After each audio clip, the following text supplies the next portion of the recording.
আজ আমি তোমাদের শোনাবো হরিণ কিভাবে বাঘের মা হলো তারই গল্প। গভীর ঘন জঙ্গলে এক বাঘিনী তার দুটো ছানাকে নিয়ে থাকতো। একদিন বনে এক শিকারী আসলো।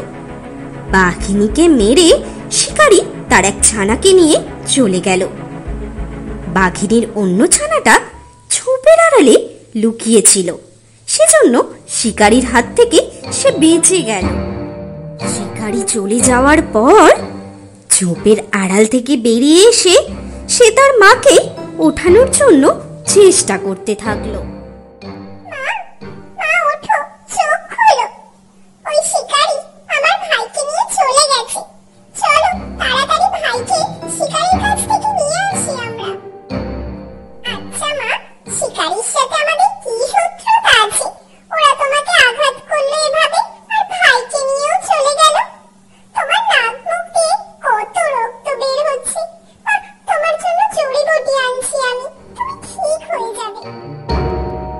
ছোট বাঘছানা তো আর জানতো না যে তার মায়ের ওপর কোনো জড়িবুটি আর কাজ করবে না।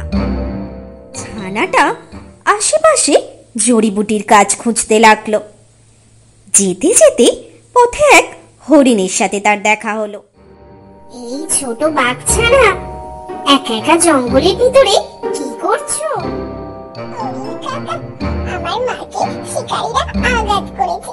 আমার মায়ের মুখ আর শরীর থেকে অনেক রক্ত বের হচ্ছে, তাই আমি জড়িত। আচ্ছা, এদিকে এসো। তোমার মায়ের আর কোনো জড়িবুটি দরকার নেই।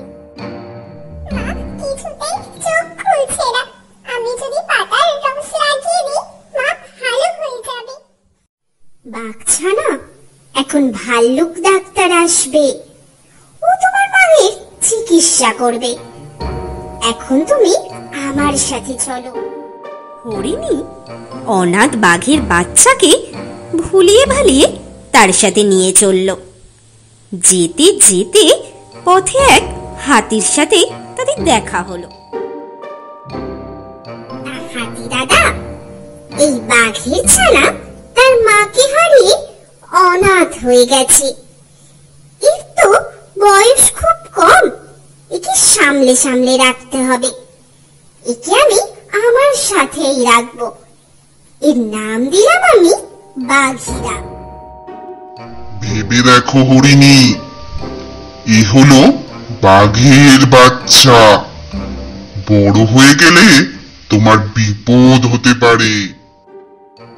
আমি মায়ের স্নেহ দিয়ে একে লালন পালন করব। আমার বিশ্বাস এ আমার সন্তান হয়ে আমার সাথে থাকবে। আমার বুদ্ধি দিয়ে আমি যা বুঝেছি তাই তোমাকে বললাম। তুমি যদি বোঝো ভালো, না বুঝলে সেটা তোমার ব্যাপার। হরিণী তার বাচ্চাদের সাথে বাঘিরাকেও লালন পালন করতে লাগলো। হরিণী যেখানে যেত বাঘছানাটাও সেখানেই যেত। একদিন হরিণী তার ছানাদের আর বাঘিরাকে সঙ্গে নিয়ে নদীতে জল পান করতে গেল। তারা মিলেমিশে একসাথেই থাকত। জঙ্গলের অন্যান্য প্রাণীরা তাদের দেখে খুব অবাক হয়ে গেল। এই বাঘের বাচ্চা হরিণের বাচ্চার সাথে কেমন মিশে গেছে, আর হরিণও তার মমতা কেমন ভাগ করে দিচ্ছে সবাইকে। আরে, এটা ভগবানের কেরামতি। একটা হরিণী বাঘের বাচ্চাকে লালন পালন করছে। দেখো দেখো, ওই বাঘের ছানাও হরিণীর সাথে কেমন আচরণ করছে, যেন সেই তার আসল মা।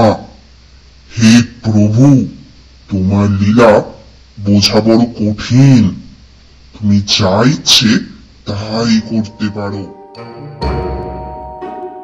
এভাবে কয়েক মাস কেটে গেল। এখন বাঘিরা আগের থেকে বড় হয়েছে। মা হরিণী বাঘিরাকে তার কাছে ডেকে তাকে বলল, বাঘিরা, আমি একটা কাজে জঙ্গলের বাইরে যাচ্ছি। তুই তোর ভাই বোনেদের দেখে রাখিস। ঠিক আছে মা, আমি তাদের ভালো করে দেখাশোনা করব। মন্টু তো ঠিক আছে, কিন্তু বান্টি একটু দুষ্টু। তবুও আমি দুজনকে সামলে রাখবো।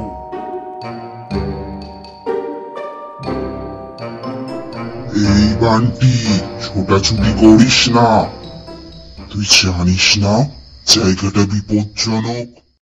বান্টি দৌড়াতে দৌড়াতে নদীর পাড়ে চলে আসলো। বাঘেরাও মন্টুকে নিয়ে তার পিছনে পিছনে আসলো।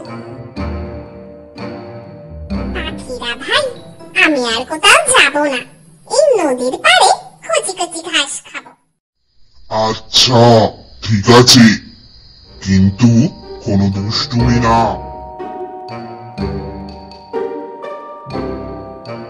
বাঘেরও খুব খিদে পেয়েছিল, তাই সে কিছু না পেয়ে নদীতে নেমে একটা মাছ ধরে খেয়ে তার ক্ষুধা মেটালো। বাঘেরা নদীর পাড়ে এসে দেখে মন্টু সেখানে ঘাস খাচ্ছে, কিন্তু বান্টি তো সেখানে নেই।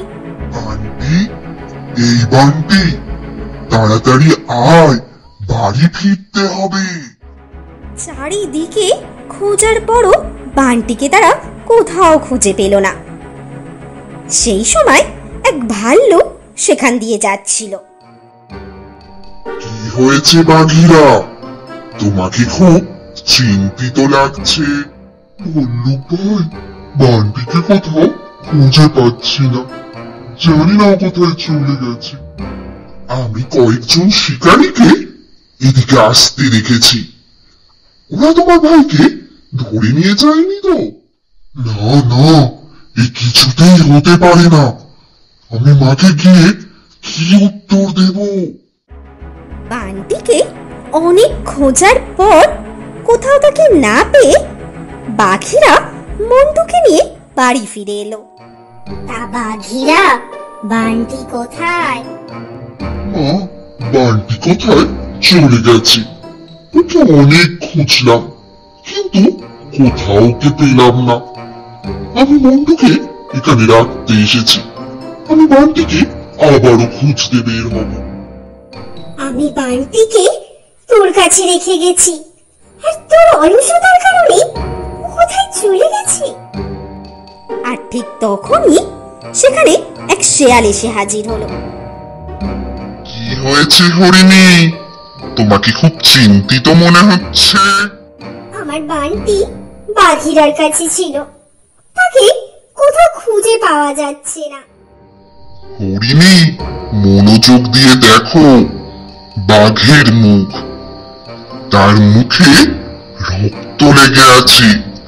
কি জানি, এই হয়তো বান্টিকে মেরে খেয়ে নিয়েছে। হরিণী মন দিয়ে বাঘের মুখের দিকে তাকালো আর শেয়ালের কথায় বিশ্বাস করে নিল। তুই তুই হত্যাকারী, তুই আমার বান্টিকে মেরে খেয়েছিস। না মা, আমি আমার ভাইকে কি করে মারতে পারি? না, আমি আর তোর কোনো কথাই বিশ্বাস করি না। তুই তো আসল চেহারা দেখিয়েই দিয়েছিস। আমি এতদিন ধরে দুধ কলা দিয়ে কাল সাপ পুষেছি, আজ সে তার আসল রূপ দেখালো। তখন মন্টু বলল, মা, বাঘিরা ভাইয়ের কোনো দোষ নেই। তুই চুপ কর, এ একটা বাঘ, এ আজ তার আসল চেহারা দেখিয়ে দিয়েছে। বাঘিরা, তুই চলে যা এখান থেকে, আমি আর তোর মুখ দেখতে চাই না। মা, বিশ্বাস করো, আমি বান্টিকে মারিনি। আমি আর তোর এই মুখে মা ডাক শুনতে চাই না, দূর হ এখান থেকে। বাঘ খুব দুঃখ পেয়ে জঙ্গলের দিকে দৌড় লাগালো। যেতে যেতে পথে এক বানরের সাথে তার দেখা হলো।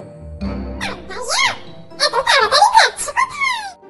আমার উপর অনেক বড় দোষারোপ করা হয়েছে। আমি নিজেই জানি না আমি এখন কোথায় যাব। হরিণী মন খারাপ করে বসে আছে। হঠাৎ মন্টু চিৎকার করে উঠল, মা, মা, ওই তো বান্টি এসে গেছে। কোথায় বান্টি? ওই তো একা একা আসছে। হরিণী তো দৌড়ে বানটির কাছে গেল। আচ্ছা, তুই কোথায় চলে গিয়েছিলিস? আমি তো অন্য কিছু ভেবে বসে আছি। মা, আমি নদীর পাড়ে ঘাস খাচ্ছিলাম, আর তখন দুটো শিকারী এসে আমাকে ধরে নিয়ে গেল। জঙ্গলের বাইরে নিয়ে যাওয়ার আগে সেখানে বাঘিরা ভাই আর বানর ভাই এসে হাজির হলো, আর তারা আমাকে বাঁচালো। বান্টি, আমার খুব বড় ভুল হয়ে গেছে। আমার ছেলে বাঘিরা কোথায় আছে? বাঘিরা ভাই তো আমার সাথে আসেনি, তাকে দেখে খুব মন মরা মনে হলো।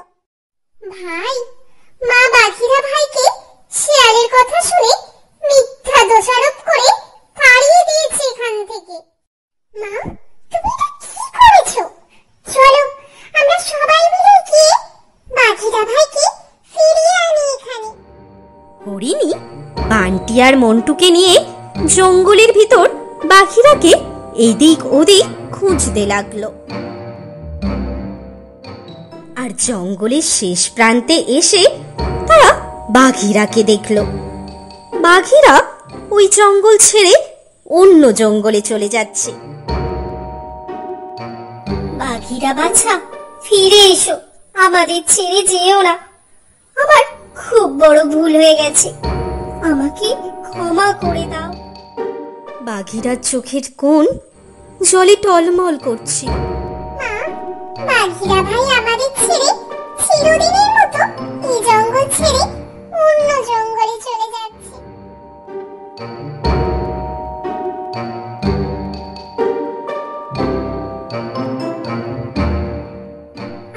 আমার খুব কষ্ট হচ্ছে। হে প্রভু, আমাদের ভাইকে আমাদের কাছে পুনরায় ফিরিয়ে দাও। সবকিছু আমার জন্য হয়েছে, আমাকে এই পাপের শাস্তি দাও ভগবান। হে প্রভু, আমার মাকে কোনো শাস্তি দিও না। আমার মা আর ভাইদের উপর তুমি দুঃখের ছায়া পড়তে দিও না। হরিণী আর তার ছানারা পিছন ফিরে তাকিয়ে দেখল বাঘিরা সেখানে দাঁড়িয়ে এসব কথা বলছে। হরিণী দৌড়ে গেল বাঘিরার কাছে, তার গলার সাথে গলা মেলালো। মন্টু আর বান্টিও সেই একই কাজ করলো। তারপর হরিণী খুব আনন্দের সাথে তার 3 সন্তানকে নিয়ে বাড়ির উদ্দেশ্যে রওনা হলো।